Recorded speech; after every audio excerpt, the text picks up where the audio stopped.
የማንነታችን ጉዳይ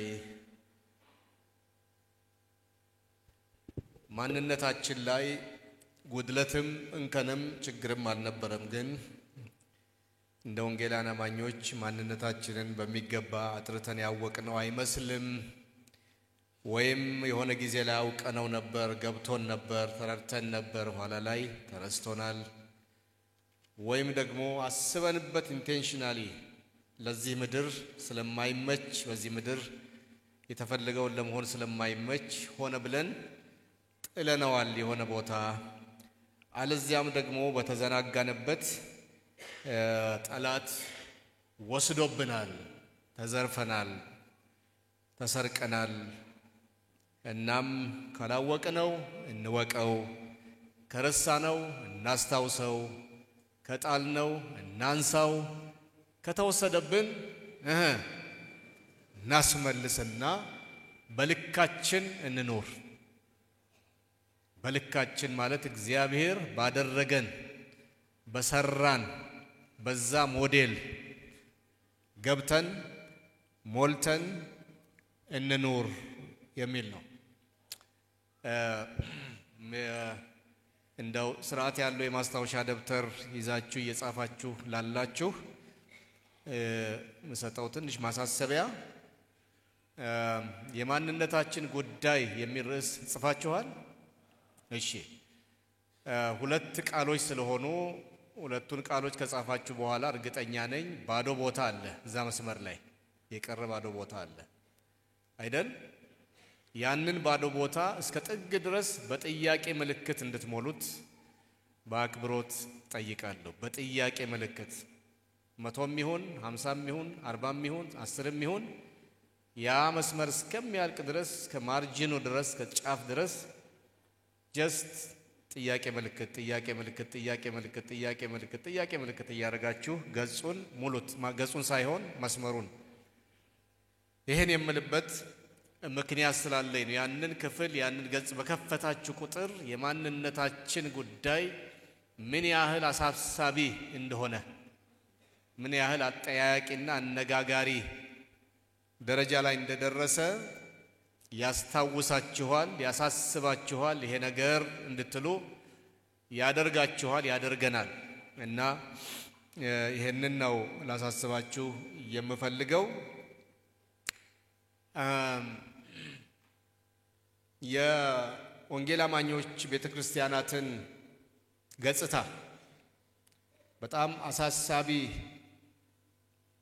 ሆኖ የታየው ሰው አንድ ጊዜ ያቀረበበት መንገድ በጣም ምን ልበላችሁ እንደው ልብ ሰርስሮ የሚገባ የሚያሳዝን የሚያሳስብ ቀደም እንዳልኩት ጥያቄ ምልክት በደንብ ስታዩት ይሄ ነገር ብላችሁ እንድትሉ ያደርጋቸዋል እንዳልኩት አይነት በጣም በጥሞና እንድናስብ የሚያደርገን አባባል እና አቀራረብ ተጠቅሟል አንድ ጊዜ ይሄ ሰው በአሜሪካን ሀገር ከታወቁ ትልልቅ የመንፈሳዊ ሴሚናሪዎች አንዱ ውስጥ አስተማሪ የነበረ ሰው ነው የመጣበት አጋጣሚ በግብዣ በጥሪ ነው የኢትዮጵያ ወንጌላውያን ቤተክርስቲያናት ህብረት የመሪዎች አገር አቀፍ የመሪዎች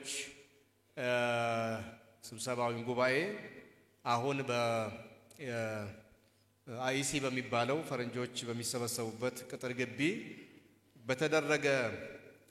በተደረገ ጥሪ ላይ እንዲያገለግል የመጣ ሰው ነው ይሄ ሰው ከአሜሪካን ሀገር ነው የመጣው መልኩ ህንዳዊ መልክ ነው ያለው ግን በአሜሪካ ባህልና ቋንቋ ተወልዶ ያደገ ሰው እንደሆነ ያስታውቃል እና ይሄ ሰው ከሰኞ እስከ አርብ ወይም ከማክሰኞ እስከ ቅዳሜ ግን ለአምስት ተከታታይ ቀናት አስተማሪ ነበረ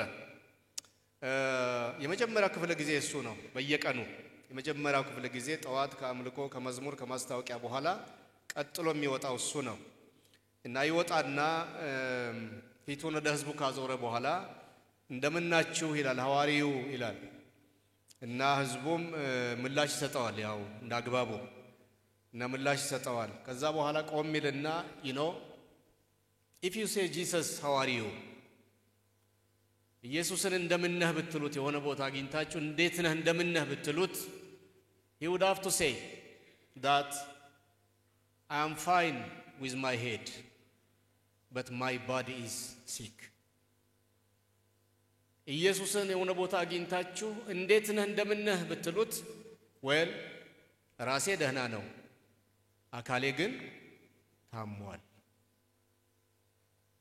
ይላችሁ ነበር ይላል በየጠዋቱ ወጥቶ ከሰላምታው ቀጥሎ ይሄን ነው የሚለው በጣም ባዘነ ፊት ነው እና የገባው ሰው በወቅቱ ብዙ የነበረ አይመስለኝም እኔም ራሴ እየተደጋገም ነው የጠየቅኩ የመጣሁት ምን ማለት ነው ራስ ማን ነው አካል ማን ነው ኢየሱስ ክርስቶስ ይታመማል ወይ እሱ ከታመመ እኛ ምን ተስፋለን ፈዋሻችን እሱ አይደል እንዴ ስንታመም ፈውሰን የምንለው ፈዋሹ ራሱ ከታመመ እኛ ሁሌም ታማሚዎች ምን ተስፋ አለን ኢየሱስ ይታመማል እንዴ እና ይሄ ከተነገረ ከ20 ምናምን አመታት በኋላ በጣም ገባኝ በፈረንጆቹ 2009 ዓመተ ምህረት በእኛ 2001 ማለት ነው በኢትዮጵያ በአንድ ሁኔታ ውስጥ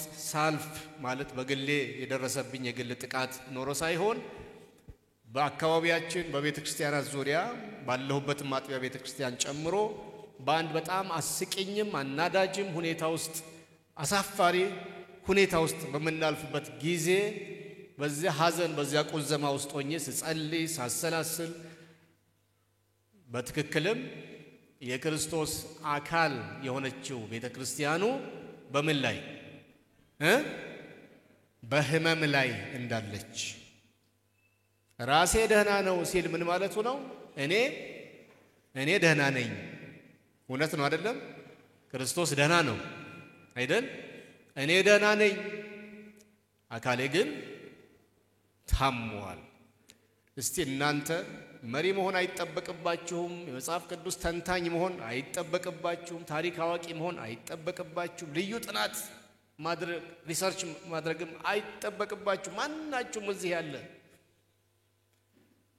ማናችሁም እዚህ ያለ ከናንተ እያንዳንዱ ሰው ከራሱ ተነስቶ ቤተሰብ ካለው ቤተሰቡን የሚያቃቸውን አማኞች በአካባቢው በከተማ ውስጥ ወይም በቤተክርስቲያን እንደ ቤተክርስቲያን ሰፋ ያለውን ህዝብና አማኝ ህብረተሰብ በደንብ አየት ነው አንድ ጊዜ ባይነ ህሊናው አየት አሰብ አርጎ ዳሰስ አርጎ እንደው መንፈሳዊ ጤንነት አለ አሁን በዚህ ዘመን ብሎ ቢጠይቅ እኔ በጣም እርግጠኛ ነኝ መንፈሳዊ ጤንነት እንደሌለ በርግጥም የክርስቶስ አካል የሆነችው ቤተክርስቲያኑ በምን ላይ እንዳለች በህመም ላይ እንዳለች ይገነዘባል ማንንም ቢሆን የማያወራ የለም ማይነጋገር የለም የዘንድሮ ክርስትና ይላል ያሁን ክርስትና ይላል ማይል የለም የሚገርማችሁ ያሁን ክርስትና የሚለው ያሁን አማኝ ነው ራሱ ያሁን አዲሱም አማኝ ያሁኑ ክርስትና ይላል እና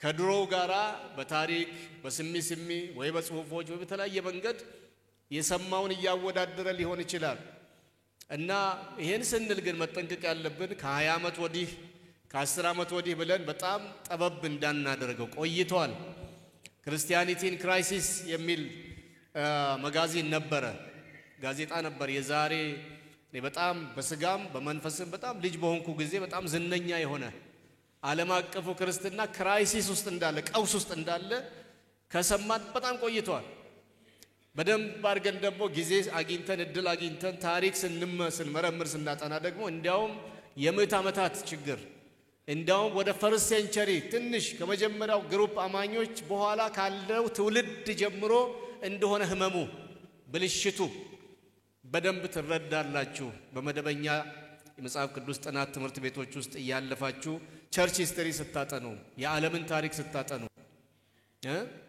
የአውሮፓን ክርስትና ስታጠኑ ህመሙ ዛሬ መጣ ሳይሆን ተባባሰ እንጂ ዛሬ እንደምታውቁት እድሜ ሲገፋ የህመሙም ጉልበቱ ብርታቱም ይጨምራል ቁጥሩም ይጨምራል አይደለም እንዴ ለዚህ ነው እርጅና ብቻህና የሚባለው መምጣት አይቀርም ማስቀረት አይቻልም አንተን ግን እባክህን ኮተት ሰብስባት አትምጣብኝ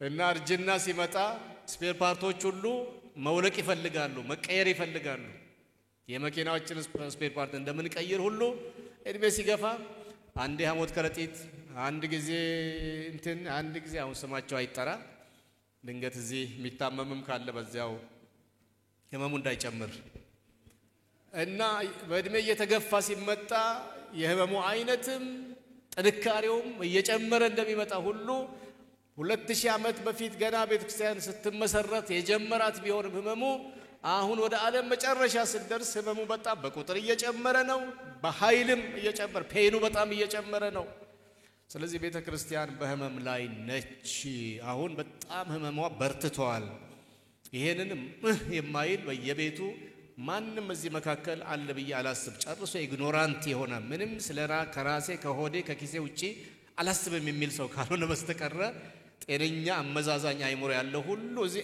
ይላል ጠዋት ሲነሳ ይላል የሆነ ገጽ ሲሰማ ይላል እዚህ ላይ የሚጫኑና የሚተላለፉ የክርስትናን ገጽታ የሚያጠለሹ የክርስቶስ ስምና ክብር የሚነኩ ነገሮችን ባየ በሰማ ባነበበ ቁጥር የማይል አማኝ ካለ እኔ አማኝ አይደለሁም ዝም ብሎ ሊያዳንቅ ሊያማሙቅ ወንበር ሊያሞቅ ቁጥር ሊጨምር የመጣ ብቻ ነው በእውነት የክርስቶስ ዘር ያለበት በዚህ ጊዜ የአካሉ ህመም ይሰማዋል ብዬ በጣም ነው የማምነው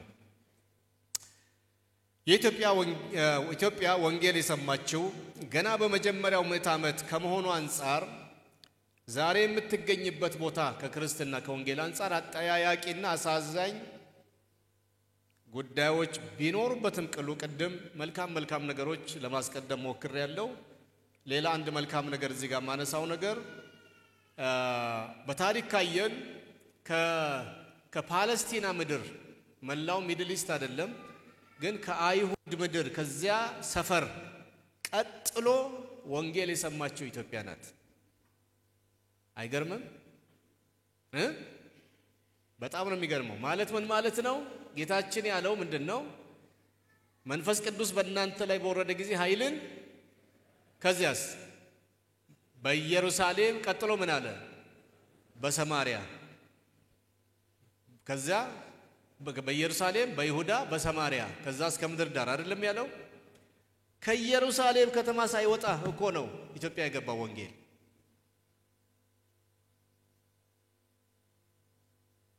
ወንጌላዊ ፊልጶስ ኢትዮጵያውን ጃንደረባ ካጠመቀ በኋላ ነው በመንፈስ በሮ ሰማሪያ ከተማ ተገኘ የሚለው አይደል ስለዚህ ያቺ ጎረቤት ከተማ እንኳን ወንጌል የሰማችው ከኛ በኋላ ነው እግዚአብሔር ከዚህች ሀገር ጋር ምን ጉዳይ ያለው ይሆን ለምን አስቀደመን ይሄን ያህል በኩር ለምን አደረገን ስለዚህ ይሄ አንድ ትልቅ ደስ የሚል ዜና ነው ቀዳሚ መሆናችን ትኩረት መሳባችን በእግዚአብሔር ዘንድ በኩር እንድንሆን መታጨታችን መታሰባችን ደስ አይልም እግዚአብሔር ምን አጎደለ መልስ ስጦኛ እግዚአብሔር ምን አጎደለ ምንም አላጎደለ በጣም የተወደዳችሁ የተወደደች ምድር ህዝብ ናችሁ ህዝብ ነን እግዚአብሔር የተባረከ ይሁን እስራኤሎች በምን ወደድከን ብለው እንዳሉት አይነት ደኛ እዚህ ፖቨርቲው ያስጨነቀን ጦርነቱ ግጭቱ አለቅ ብሎን ማንሰራራት ማደግ ማበባቀቶ እየጠወለግን የት ጋር ነው እግዚአብሔር የወደደን ብንል ልክ እንደ እስራኤሎቹ እግዚአብሔር ግን ምን ይላል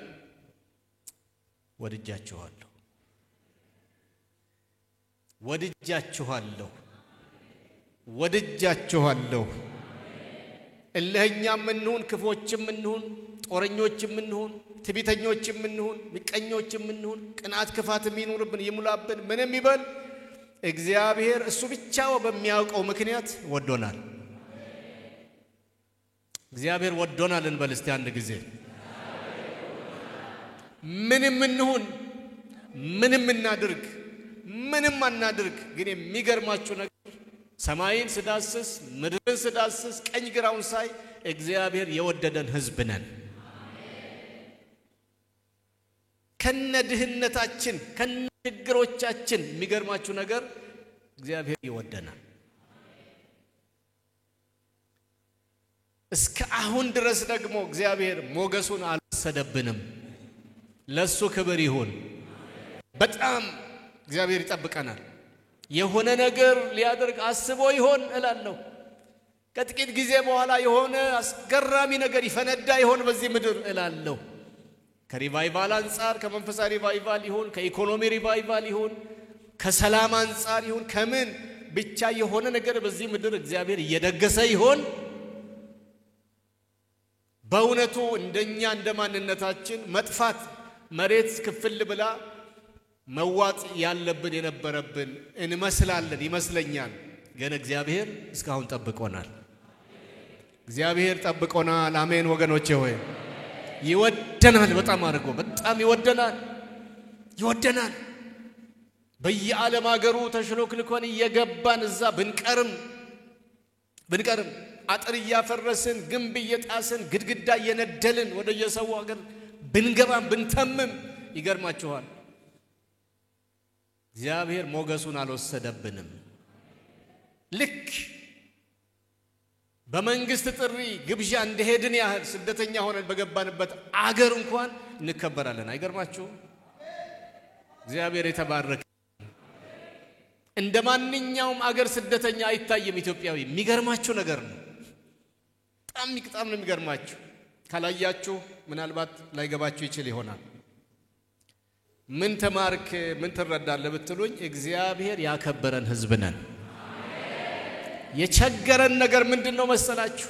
ክብራችንን አለማወቃችን፣ ራሳችንን አለማወቅ እንዴት እንደጎዳን በዓለም ፊት በዓለም ማህበረሰብ ፊት እግዚአብሔር የሰጠን ትልቅ ቦታ ትልቅ ስም ትልቅ ታሪክ ትልቅ ዝና አለማወቅ እንዴት መጥፎ ነው። ሐዋርያት ሥራ ላይ አንድ ቃል አለ። ጌታ እግዚአብሔር ያለማወቅን ወራት አሳልፎ ይላል። ቀኝ እጃችሁን አንሱና እግዚአብሔር ይሄን ያለማወቅ ወራት አሳልፍልን በሉ እስቲ። በእውነት አንድ ጊዜ ደግማችሁ በሉ ይሄን ያለማወቅ ወራት አሳልፍልን በሉ እስቲ። በቆነች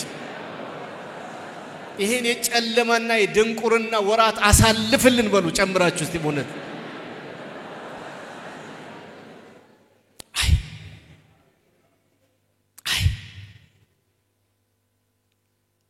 ወንጌል አማኝነታችን የክርስቶስ መሆናችን ትልቅ ነገር መሆኑ እንደተጠበቀ ሆኖ ነው ማለት እንደ ኢትዮጵያውያንም እንኳን ራሳችንን እንደምናውቀው አይደለም ዓለም የሚያውቀን።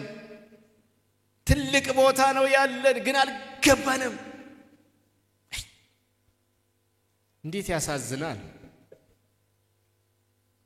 ወደ ሐሳቤ ልመለስ። ወንጌል በመጀመሪያ የሰማን ህዝብ ነን።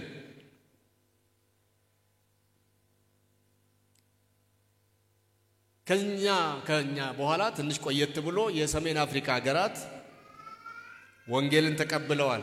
እንግዲህ ከሚድል ኢስት ወጥቶ ወደ ኖርዘርን አፍሪካ ወንጌል ሜዲትራኒያንን ተሻግሮ እንደመጣ በታሪክ እናውቃለን። እነዛ የኖርዘርን አፍሪካ ሀገራት ትልልቅ በጣም ቫይብራንት በጣም ፓወርፉል የነበሩ ቤተክርስቲያናት የነበሩባቸው ሰሜን አፍሪካ ሀገራት ዛሬ ምን እምነት እንደሚከተሉ ምን እንደነገሰ ታውቃላችሁ አይደል? እናውቃለን አናውቅ? ከዚያ አንፃር ሲታይ ስቲል አሁንም ተስፋ አለን። ለምን? በዚች ምድር ወንጌል ሞቶ አልተቀበረም። ቤተክርስቲያን አልሞተችም አልተቀበረችም። ታማለች እንጂ አልሞተችም። ታማለች፣ ህመሙ በደንብ ነው ያለው። ግን ምን አልሆነችም በሉ እስቲ። ታመናል እንጂ አልሞትንም በሉ እስቲ አንድ ጊዜ። የሞተን ማስነሳት ከቻለ የታመመን አይፈውስም ወይ? ለኡሉ ይፈውሳል አይፈውስም? ጌታ ምን አለ? ያችን ብላቴና ሊፈውስ ከገባ በኋላ ብላቴናይቱ ተኝታለች እንጂ አልሞተችም። ተኝተናል እንጂ አልሞትንም በሉ አንድ ጊዜ እንደገና። አልሞትንም። ወንጌል በኢትዮጵያ ምድር አልሞተችም ቤተክርስቲያን። ጥሩ አሜን እስቲ ወገኖቼ። ለጌታ እግዚአብሔር ክብር ይሁን። እስከ ዛሬ በትዕግስት የሚጠብቀን አምላክ እስከ ዛሬ የተባረከ ይሁን። ስለ ወንጌል አማኞች ብቻ አይደለም እናገረው። አብዛኛዎቻችን የመጣንባት የኢትዮጵያ ተዋሕዶ ኦርቶዶክስ ቤተክርስቲያን በዚች ምድር ላይ እግዚአብሔር በዓላማ አቆይቷታል። ይግባን እንረዳ። እኛ ብቻ አንበል።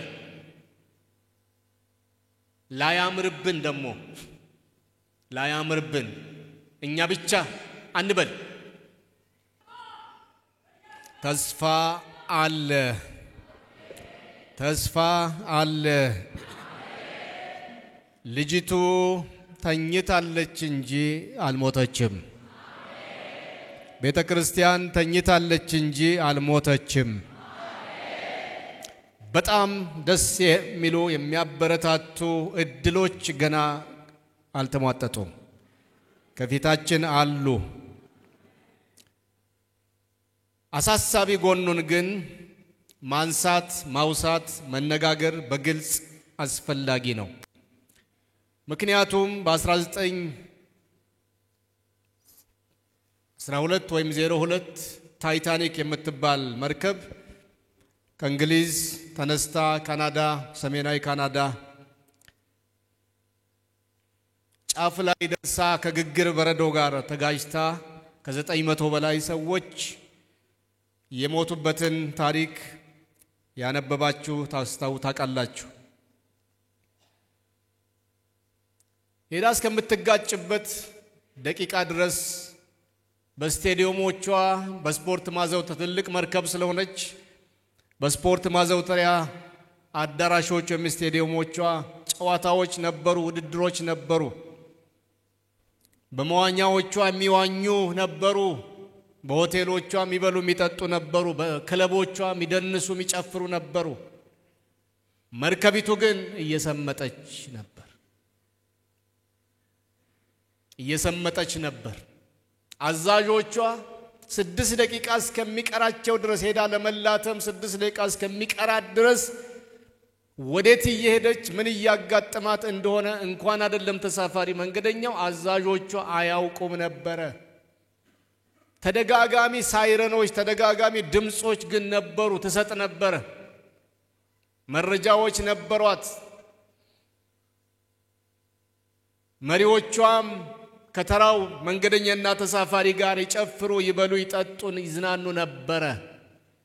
ኃላፊነት ነበረባቸው። ከ1200 በላይ የሚሆን ተሳፋሪ ከዚያ ሁሉ ሀብት ንብረት ጋር የማዳን አቅሙም ነበራቸው፣ ኃላፊነቱም ነበረባቸው።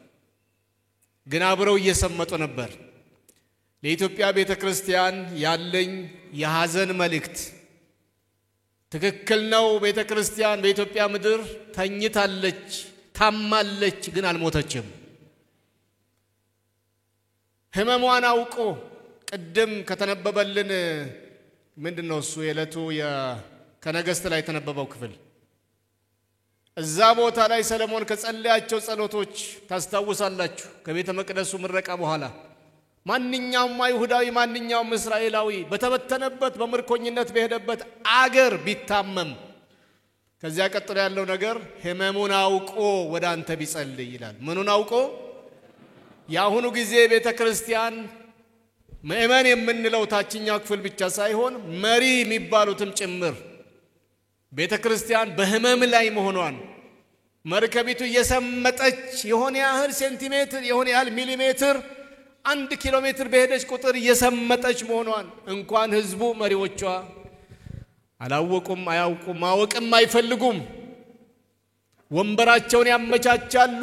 እንዴት ቤተክርስቲያንን፣ ወንጌልን፣ አመራርን መሰላል አድርገው ተጠቅመው የሚፈልጉት ቦታ መድረስ ነው ብዙ መሪዎች ህልማቸው። እዚህ መካከል ቅን መሪዎች እንዳሉ ሳይረሳ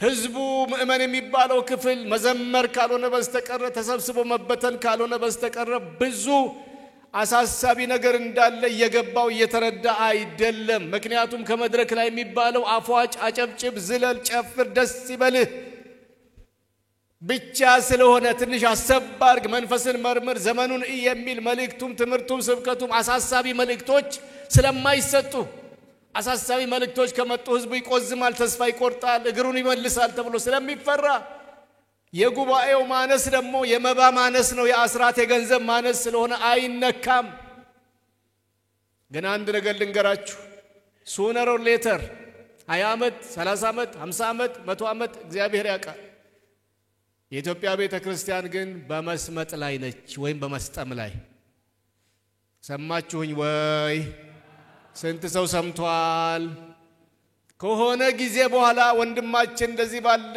መድረክ ላይ ሲል ሰምቻለሁ እንድትሉማኝ እንድትሆኑ ካልተመለስን ካልነቃን በስተቀር ካፒቴኖቹ መሪውን ያዝነው ፍሬኑን ያዝነው ከፊት ያለ ነው ተሳፋሪ መንገደኛው ጭምር ካልነቃ ጭፈራው ብቻ ከሆነ ግብዣው ስፖርቱ መኝታው መዝናናቱ ብቻ ከሆነ አንድ ቀን ሁላችንም እንደነግጣለን ምን ሲሆን ስትላተም ከበረዶ ግግር ጋር ሄዳ ስትላተምና ከማትመለስበት ስትደርስ እናዝናለንና እግዚአብሔር አያድርግብን ያንቃን በመንፈሱ አሜን በሉስቲ ጭፈራው ቀነስ ሲበል እልልታው ጥሩ ነው ለጌታ ይገባዋል ግን ቀነስ ሲበል ሌላ ነገር እንዳንሰማ ከልክሎናል ዘመኑን እንዳንመረምር ከልክሎናል መድረክ ላይ ያለ ውዝዋዜ ጩኸት ይሄ ኪቦርድ ይሄ ድምጽ ማጉያ ይሄ አዳራሽ መገንባት ይሄ ቴክኖሎጂ ማሳደድ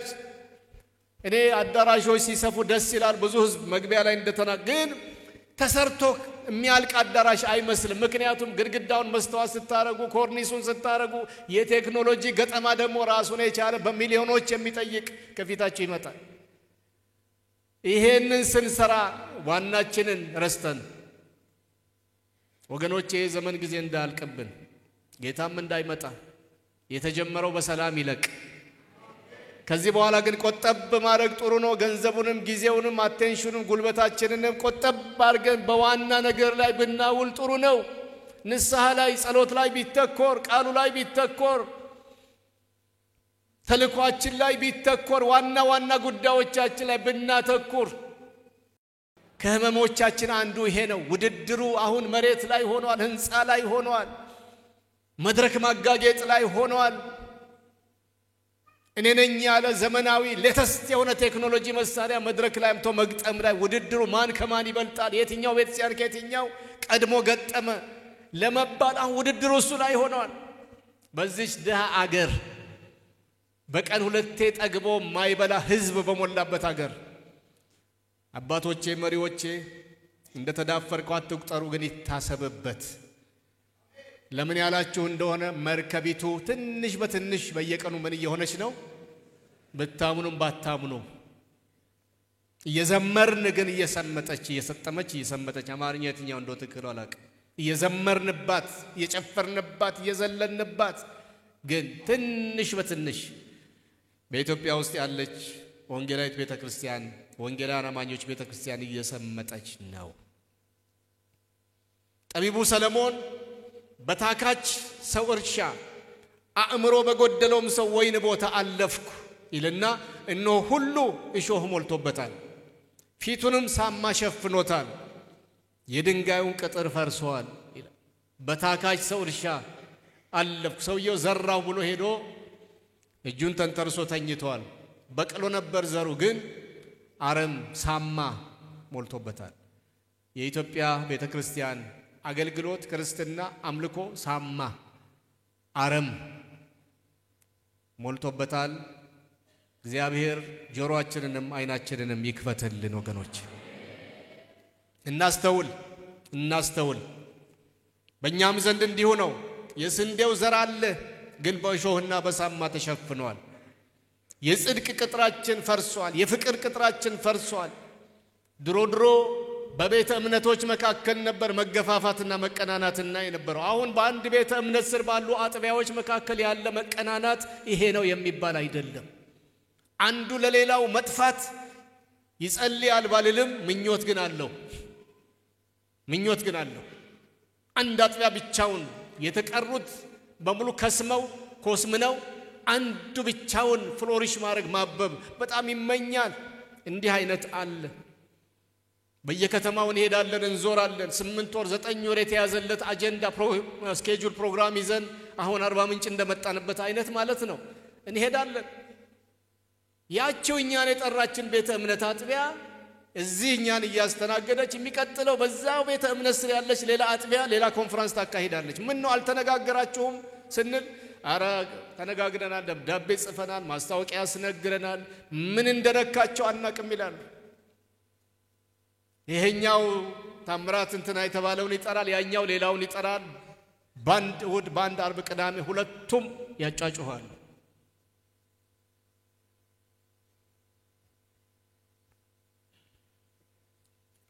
ባንዳንድ የውጭ ከተሞች ስናልፍ የአረሙን የሳማውን መጠን ነው ምነግራችሁ። ስናልፍ ባንዳንድ ከተሞች አጋጣሚ ሆኖ ቡና ካፌ መጠጫ ቦታ ይዘውን ይሄዳሉ። ቁጭ እንዳልን ከሌላ በዛ ከተማ ውስጥ ካለ ከሌላ ቤተክርስቲያን ሰዎች ይመጡና እንዲህ አይተው ወደ ኋላ ይመለሳሉ፣ አይገቡም። ለምን? ቀድሞ የገባ የማይፈልጉት የማይወዱት ቡድን አለ። ያለው መጠላላት ይሄ ነው የሚባል አይደለም። ሁሉም ግን ወደ ጸሎት ቦታ አምልኮ ቦታ ተመልሶ ኢየሱስ እወድሃለሁ ይላል። እሺ እኔንስ መውደድህ ጥሩ ነው፣ ያኛውንስ ስለሱ አገባኝም እኔ አንተን እወድሃለሁ።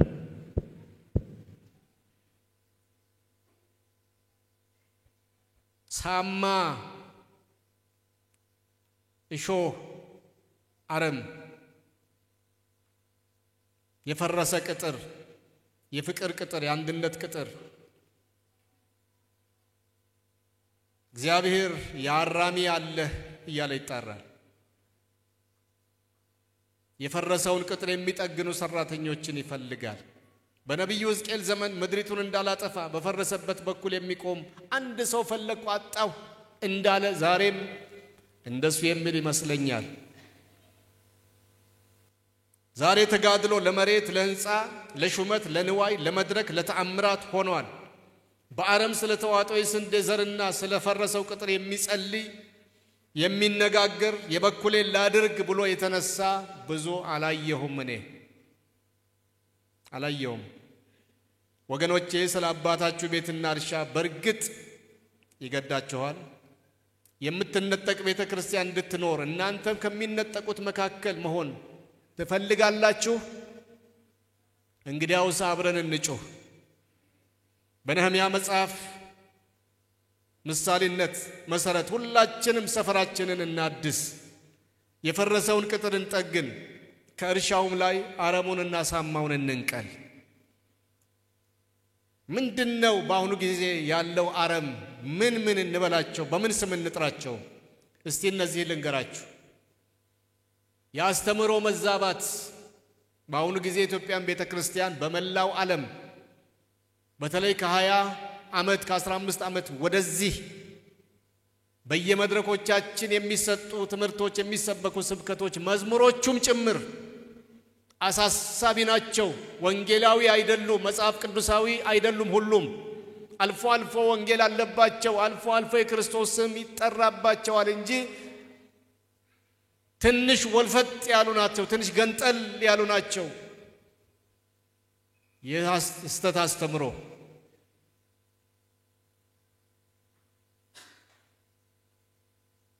ያስተምሮ መዛባት ከጎላባቸው ቦታዎች ጥቂቶቹን ለመነካካት ያህል ከፈውስና ከተአምራት ጋር ተያይዞ ዘይትን ጨምሮ የተለያዩ ቁሳቁሶችን የመንፈሳዊ ቅባትና የተአምራት መሳሪያዎች እንደሆኑ ማስተማር እና መለማመድ የሌለ ነው። በወንጌል ውስጥ የኢየሱስ ክርስቶስ ስም ይፈውሳል። ሳሙና አይፈውስም፣ ዘይት አይፈውስም፣ ሃይላንድ ውሃ አይፈውስም፣ ስሙ ይፈውሳል። ዘይት በሌለበት የኢየሱስ ስም ይፈውሳል። እስቲ ይሄ አሜን በሉ ከገባችሁ። የማንም ነብይ እንትፍ ምራቅ በሌለበት ቡራኬ በሌለበት የኢየሱስ ክርስቶስ ስም በጓዳሽ ይፈውስሻል። በጓዳህ ይፈውስሃል። በጓዳዬ ሲፈውሰኝ አይቻለሁ። የፈውስ መሳሪያ እሱ ከሌለ ፈውስ እንደሌለ በማስተማር ህዝቡ እንዲህ አይነት ቦታ ኮንፈረንስ አለ ሲባል ሳንቲሙን ቋጥሮ ይሄዳል። ዘይት ግዢ መጽሐፍ ቅዱስ በቤቱ የለው። መጽሐፍ ቅዱስ ተደርድሮ በራፍ ላይ ቢያይ እሱን አይገዛም። ቢልቃጥ ዘይት ይገዛል። በሽታ ህመም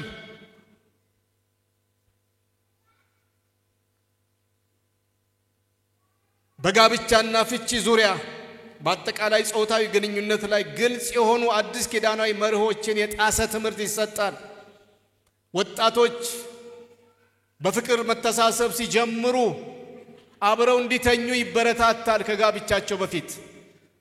በኋላ ከተጋባችሁ በኋላ በግብረ ሥጋ ግንኙነት ባትስማሙ ከምትፋቱ ቀድማችሁ ተሞካከሩ ይሏቸዋል። የእግዚአብሔር ቤት በምንዝርና ተሞልቷል። የእምነት እንቅስቃሴ ትምህርቶች ቁሳዊ ብልጽግናን የመንፈሳዊነት መለኪያ አድርጎ ማስተማር። መደህየት የለብህም፣ ማጣት የለብህም፣ ክርስቲያን መበልጸግ ነው ያለበት። ሀብታም መሆን ያለብህ መደህየት አትችልም ከሆነ እምነት ደካማ ነው ወይም ክርስቶስን አላመንክም አላገኘኸውም እየተባለ የእምነት እንቅስቃሴ ቁሳዊ ብልጽግናን የመንፈሳዊነት መለኪያ አድርጎ ማስተማር። ስነ ክርስቶስን አስመልክቶ ስነ ሰውን አስመልክቶ ወዘተርፈ የሚሰጡ ትምህርቶች ዘመም ያሉ ናቸው፣ ግን ብዙ ሰው አያስተውላቸው።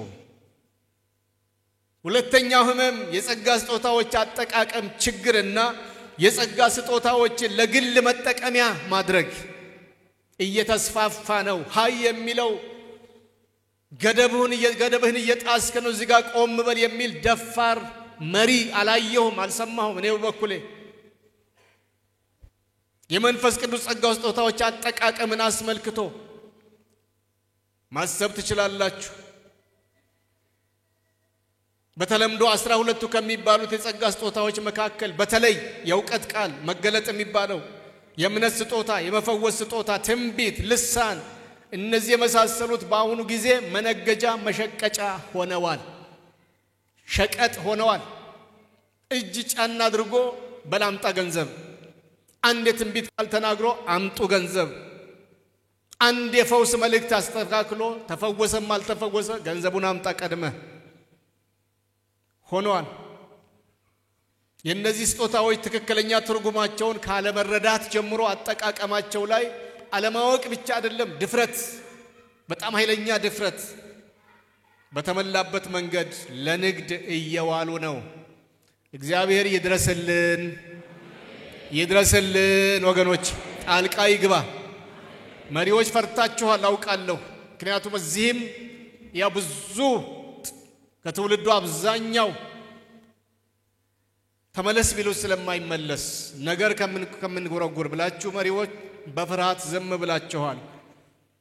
ያቅሜን ያህል ልናገር፣ እዚህ ያላችሁ ሁላችሁም አድምጡ። ስተት ነው። ጸጋ አይሸጥም። በነፃ ተቀበልን፣ በነፃ እንሰጣለን። ክብር ለጌታ እግዚአብሔር ይሁን። በነፃ ሰጥቶናል፣ በነፃ እንሰጣለን። ቤተክርስቲያን ከምትሰበስበው መባ አስራት ካላት ሀብት አገልጋዮቿን በወጉ ማስተዳደር፣ በልተው ጠጥተው ደስ ብሏቸው ውለው እንዲያድሩ ማድረግ ስራዋ ነው፣ ኃላፊነቷ ነው። ከዛ ውጪ ግን ጸጋ አይነገድበትም። የሚያምን ይድገምና ይበል እስቲ፣ ጸጋ አይነገድበትም። በጸጋ መነገድ መጽሐፍ ቅዱሳዊ ነው በሉ።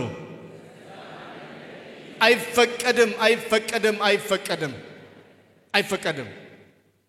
ሶስተኛ ትኩረት ከሰጪው ላይ ተነስቶ በስጦታዎች ላይ ከመቼውም በላይ በአሁኑ ጊዜ ተአምራቶችና ተአምራት ይሰራሉ የሚባሉ ሰዎች ራሳቸው ከእግዚአብሔር በበለጠ ይመለካሉ። ልዩ ትኩረት፣ ልዩ ክብር፣ አድናቆትና ውዳሴ ይቀርብላቸዋል። ሽርጉድ ይላል፣ ጎንበስ ቀና ይላል።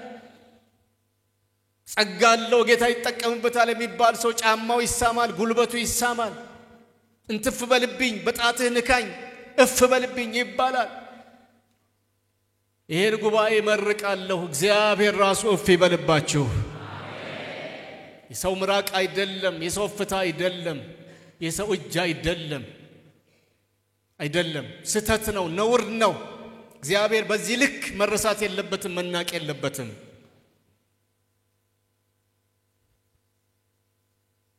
በሕግ መጻሕፍት ከኔ በቀር ሌሎች አማልክት አይሁኑልህ ከሚለው እና መቼም ቢሆን ሊሻር ከማይችለው አምላካዊ ትእዛዝ አንስቶ በአዲስ ኪዳን ጌታችን ኢየሱስ ክርስቶስ ካስተማራቸው የአንድ አምላክ አምልኮ ትምህርቶች ሐዋርያት በእጃቸው ይደረግ ከነበረው ድንቅና ተአምራት የተነሳ ሰዎች እየተገረሙ በልዩ አይን ሲያዩዋቸውና ጎንበስበስ ሲሉላቸው ምን ይሉ ነበር?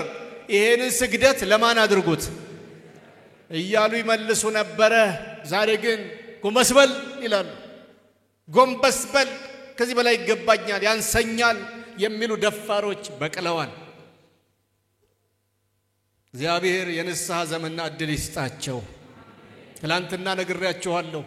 ነቢይ የተባለው መኪና እየነዳ ወይም እየተነዳለት በሄደበት ጎዳና ላይ አሸዋ ላይ ሰዎች ይንከባለላሉ። በእግሩ የረገጠው በጫማ የረገጠውን አፈር እያነሱ ይቅማሉ።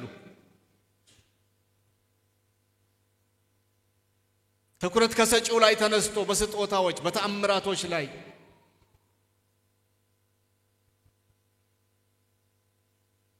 አራተኛ የቤተ ክርስቲያን ህመም፣ የቤተ ክርስቲያን ግንጠላ በየቦታው በመትከል ስም፣ በመባዛት ስም፣ በራእይ ስም አካሉ እንደ ዶሮ ብልት እየተቆራረጠች ነው። ግን ይሄን ደፍሮ በመድረክ ላይ የሚገስጽ እናቆም የሚል ወየው ምን እየሆንን ነው ብሎ የሚያለቅስ ብዙ አይታይም። ከፈተ አስመረቀ አለቀ። ከዚያ በኋላ የአንድ ሳምንት ወሬ ነው። ምን እየሆንን ነው ብሎ የሚጠይቅ ተሰብስቦ የለም። የሚቆረጠው የማን አካል ነው? ሲበሏ የማን ነው? እና አያመውም? እሾህ ብንወጋ አያመንም? ጥፍራችንን ስንቆርጥ ምላጩ ልፍ ቢል አያመንም? እንዴት ነው እኛ ትንሿ ህመም እያመመን ክርስቶስ ግን ጥል ሲል በአካሉ እንዴት ነው የማያመን? አካሉ አይደለንም እንዴ? ለምን አያመንም? መቼም ዋና በሆኑ አስተምሮች ልዩነት ከተፈጠሩ የአደጋውን ንዝረት በሚቀንስ መንገድ በቀስታ መለየት ግድ ቢሆንም መለያየትና መከፋፈልን እንደ አምልኮ መያዝ እንደ ዘይቤ መያዝ ግን እጅግ በጣም ያሳዝናል። እኛም በዚህ ሁኔታ በአሁኑ ጊዜ ለቁጥር በሚያታክትና አንገት በሚያስደፋ ልክ ተባዝተናል። ይህን ቤተክርስቲያንን የማዋከብ አዙሪት ከተሰጡ ስሞች አንዱ ቤተክርስቲያን ተከላ ወይም ራእይ የሚል ነው። ግን ውሸት ነው፣ ስተት ነው። ቤተክርስቲያን ባለበት በተተከለበት አይተከልም። ወንጌል ባልተዘራበት ጫካ ደን መንጥሮ ተራራ አፍርሶ ያልሰማ ህዝብ ባለበት ሄዶ የሚሰብክና የሚተክል ጀግና ከተገኘ በጸሎታችን እንከተለዋለን። ግን አይፈልግም። ሁሉም የሞቀ ከተማ ይፈልጋል። ቢዝነስ ያለበት ከተማ የሆነ ያህል ሰው ግራ ጋብቶ አውጥቶ ተከልኩ ይላል። ተከላ ሳይሆን ግንጠላ። በእውነት ይህን ስትሰሙ የህመም ፊት እንኳን ፊታችሁ ላይ አላይም። እንደው የመታመም የሚል ብዙ ህዝብ ላይ አላይም። ሰውየው እንዳለው ክርስቶስ በአካል እዚህ ፊታችን ቢቀመጥ በጣም እርግጠኛ ነኝ ፊቱ ጭምድድ ብሎ እያለ ወይ እዚህ ቆሞ ቢናገር በጣም ያሳዝናል። ቤተክርስቲያን መክፈት ይላሉ። እኔ መክፈት አለለው መክተፍ ነው ምለው። መክተፍ ትንንሽ አርጎ መቆራረጥ። እዚህ ጋር ተገነጠለ ወጣ የሚለው ብቻ አይደለም መወቀስ ያለበት። የተወጣበት ራሱ ውስጡ ጤነኛ ነው ወይ? ሰዎች ለምን መገንጠል ይፈልጋሉ? ለምን መከፈል ይፈልጋሉ? ነባሩ ቤተክርስቲያን ራእዩ ትኩረቱ ምንድነው? እግዚአብሔር ሥራ ይሰራል፣ ወንጌል ይሰበካል፣ ትውልድ ይተካል፣ በልጆች በሕፃናት ላይ ትኩረት ተደርጎ ይሰራል። ወንጌል ዋና አጀንዳ ነው። ሰዎች እግዚአብሔር በሰጣቸው ጸጋ እንዲያድጉ ይፈቀድላቸዋል። ትንንሾች ይደመጣሉ። እነዚህ በሌሉበት ሁኔታ አንዳንዶቹ መገንጠል ቢያምራቸው አይፈረድባቸው። በዛም አለ በዚህ ግን የክርስቶስ አካል እየተገነጣጠለ አካሉ እየታመመ ነው። አቆማለሁ፣ አይዟችሁ፣ ትንሽ ደቂቃ ትንሽ ነገሮች ላንሳ፣ አቆማለሁ። አምስተኛ የመሪዎች ግጭትና ለእርቅ እምቢተኝነት ሌላው የክርስቶስ አካል ህመም። መሪዎች ይጋጫሉ፣ የጉድ ይጋጫሉ፣ ይጣላሉ፣ ይጋጫሉ። ጊዜያዊና አነስተኛ የሆነ በውይይት በምክክል ሊፈታ የሚችል ግጭት የትም ይፈጠራል፣ የትም ይኖራል። ከዚህ ነፃ መሆን አንችልም ሰዎች ስለሆነን። ግን በዛ ልክ አይደለም። ይጋጫሉ፣ አንዴ አይጋጩ እንጂ ከተጋጩ ጉዳዩ የሚያልቀው በፍቺ ነው። እርቅ የሚባል ይቅርታ የሚባል ንስሐ የሚገባን መሪዎች ጋር አይታሰብም። ምእመኑ ነው ንስሐ እንዲገባ የሚመከረው። ባልና ሚስት ሲጣሉ ነው ታረቁ የሚባሉት። መሪዎች ሲጣሉ አይታረቁ። እነሱ ከሚታረቁ ቤተ እምነቱም አጥቢያውም ለሁለት ይከፈላል፣ መንጋ ይበተናል። መሪዎች አይታረቁም።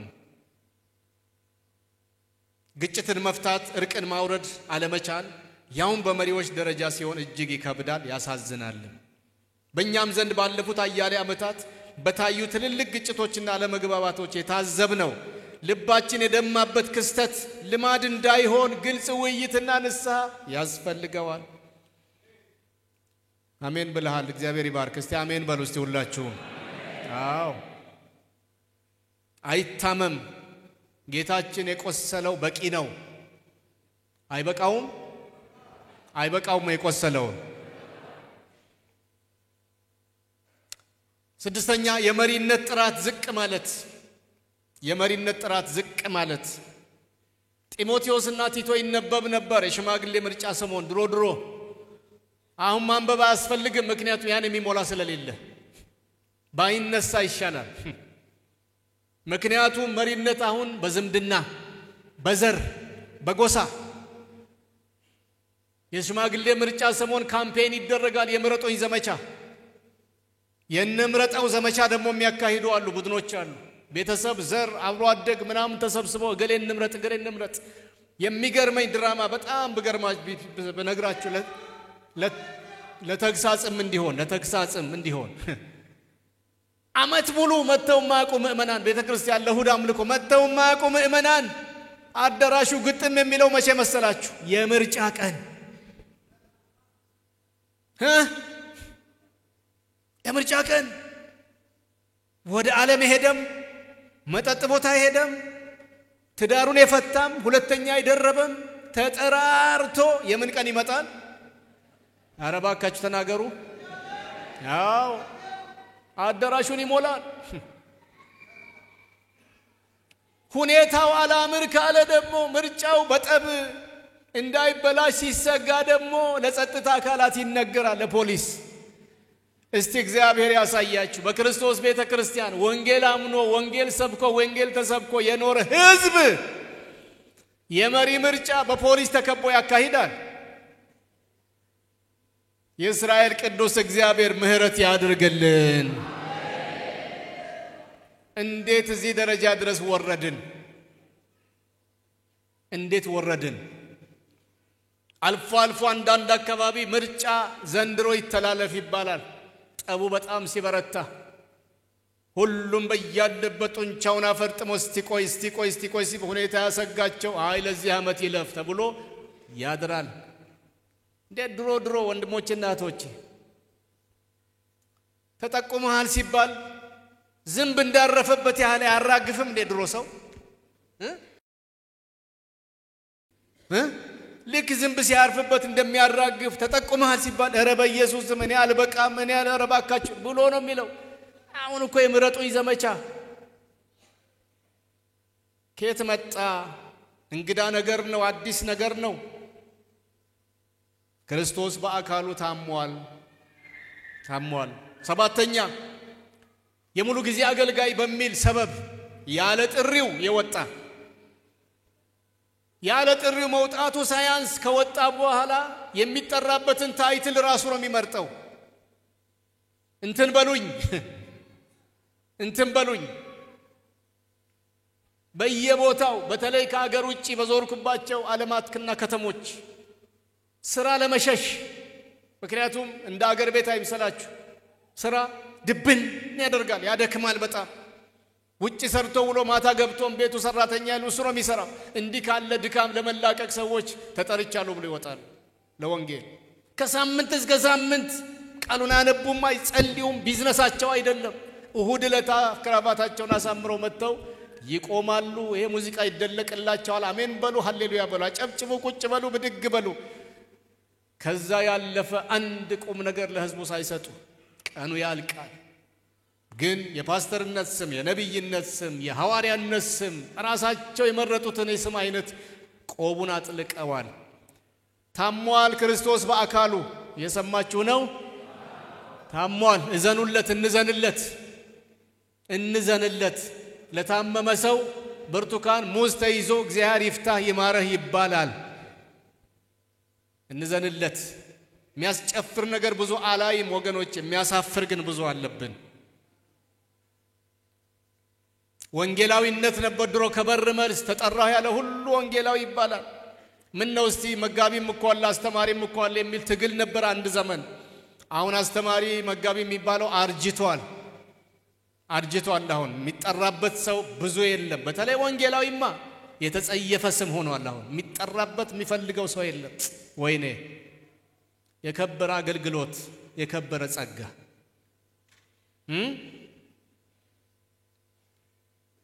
ፓስተር በሉ ነበር አንድ ሰሞን ትግሉ። አሁን ፓስተርነት ተበላ፣ ስኳሩ አለቀ። ነብይነትም ትንሽ አረጃውን ሐዋርያነት። ከዛ ደግሞ ምንድነው የሚባለው?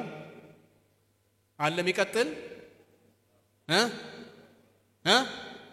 ቢሾፕ፣ ሌላስ ማን ኦፍ ጋድ፣ ሌላስ ይቀጥላል።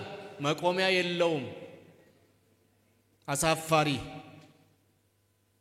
ቤተክርስቲያን ማህበረ ምእመናኑ የበላይ መሪዎች መዝነው ጸጋው ምንድነው፣ ስጦታው ምንድነው፣ የት ጋር ነው ብለው መዝነው አይተው እግዚአብሔር የሰጠ ጸጋ ይሄ ነው ብለው ሲሰይሙ ደስ ይል ነበር ድሮ። አሁን ራሱን ቆቡ የመረጠውን ቆብ አንስቶ አናቱ ላይ ያደርጋል። አስፈሪ ዘመን ነው። ስምንተኛ አንድ ሁለት ነጥብ ልጨምርላችሁ። በሙሉ ጊዜና በትርፍ ጊዜ መሪዎች መካከል ያለው ውጥረት። ሁለቱም እግዚአብሔር ለሥራው የጠራቸው በእርሻው ላይ ያሰማራቸው አገልጋዮች ወንድማማች ሆነው ሳለ ግን ያለው መካሰስ፣ ያለው መቀናናት፣ ያለው መፈራራት፣ ያለው ጥላቻ ይሄ ነው የሚባል አይደለም። ሙሉ ጊዜና ሌላ የመሪነት አገልግሎት ላይ ያሉ ወንድሞች መካከል ያለ ክፍተት ያሳስባል። በጣም ያሳስባል። አብረው አይጸልዩም፣ አብረው አያመልኩም፣ አብረው ቃሉን አያነቡም፣ አብረው ቡና አይጠጡም። ሁለቱ ክፍሎች ባላንጣ ሆነው ይታያሉ። ግልጽ መነጋገር ያስፈልገናል። ሁለት ነገር ልጨምርላችሁ። 9ኛ መንፈሳዊ ስልጣንን ራስን ማስከበሪያ የማድረግ ልምድ። መሪነት ራስን ማስከበሪያ፣ ዘመድ አዝማድ መጥቀሚያ ሆኖ እግዚአብሔር ለማገልገል፣ ህዝቡን ለመመገብ፣ ለመምራት፣ ለመጠበቅ ሳይሆን ራስን ለመጠበቅ እየሆነ ነው። መንፈሳዊ ስልጣን ራስን ማስከበሪያ የማድረግ ልምድ እየገነነ እየጨመረ እየሄደ ነው። 10ኛውና ለጊዜው የመጨረሻው በመሪዎችና በአገልጋዮች በኩል ብቻ አይደለም ችግሩ። ምእመን ተብለን ምንጠራው እዛ ኋላ ከፊት ከኋላ ያለን የተቀመጥን መንፈሳዊ ስልጣንን መናቅ፣ ለመንፈሳዊ ስልጣን ዕውቅና አለመስጠት፣ ማቃለል ደግሞ ምእመኑ ህዝቡ ጋር ይታያል። መንፈሳዊ ስልጣንን አግባብ ባልሆነ መንገድ መጠቀም በማንኛውም ደረጃ ባለ ኃላፊነት እርከን ላይ የተቀመጡ ወገኖች ትልቁ ፈተና ሲሆን፣ ከታች ደግሞ ነፍስ ሁሉ በበላይ ላሉ ባለስልጣኖች ትገዛ የሚለውን አምላካዊ ትእዛዝ በመተላለፍ መንፈሳዊ ስልጣንንና በስልጣን ላይ የተቀመጡ ወገኖች ዕውቅና ከመንፈግ አንስቶ አግባብ ባልሆነ መንገድ መዝለፍ፣ መተቸት፣ ማንቋሸሽ እስከ መሳደብ ድረስ ያልተቀደሰ የድፍረት ንግግር ከማሰማት አልፎ በመሪነትና በመሪዎች ላይ የኃይል እርምጃ እስከ መውሰድ ድረስ ይህ መጽሐፍ ቅዱሳዊ አካሄድ የምናስተውልበት ዘመን ላይ ነው ያለ ነው። እዚህ ጋር ቆማለሁ። እስካሁን ያልኩት የሄድንበት መንገድ ይታያችኋል? ትንሽ የምታውቁት አለ የሚሰማችሁ ነገር እና እንደዚህ ሆነን እያለ መንበርከክ ነው መዝለል ነው የነበረብን? ፉጨት ነው እንባ ነው ተንበርክከን ብለን ደረታችንን እየደቃን?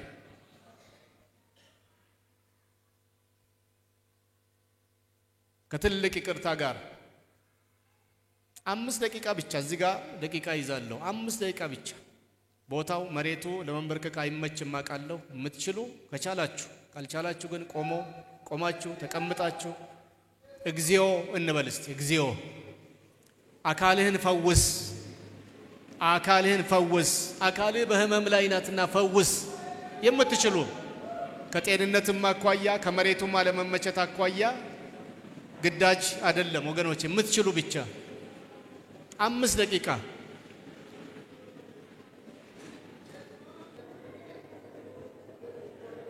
ይቅር በለን አባቶ ይቅር በለን ይቅር ባይ ሆይ ይቅር በለን መሐሪ ሆይ ማረን አምላካችን ሆይ ማረን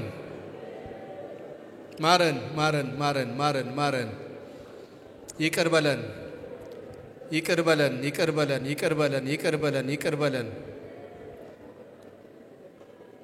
እግዚአብሔር ሆይ ይቅር በለን አባታችን ሆይ ይቅር በለን ማረን አቤቱ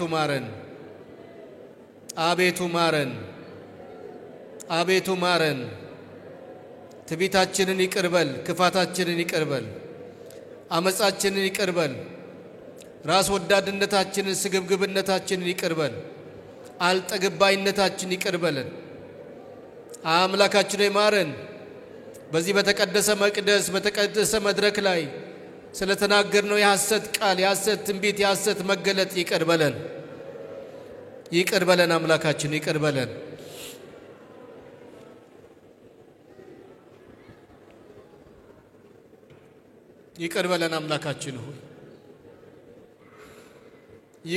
አምላካችን ሆይ ይቅር በለን በነፃ የሰጠህንን የጸጋ ስጦታዎች ወደ ንግድ ሸቀጥነት ለውጠን መጠቀሚያ መክበሪያ አድርገናቸዋልን አምላካችን ሆይ ይቅር በለን ሕዝብህን እንድናገለግልበት በነፃ የሰጠህንን ጸጋ ሸቀጥ አድርገነዋልና አምላካችን ሆይ ለሽያጭ ገበያ አውጥተነዋልና ይቅር በለን ጌታ ሆይ አምላካችን ሆይ ይቅር በለን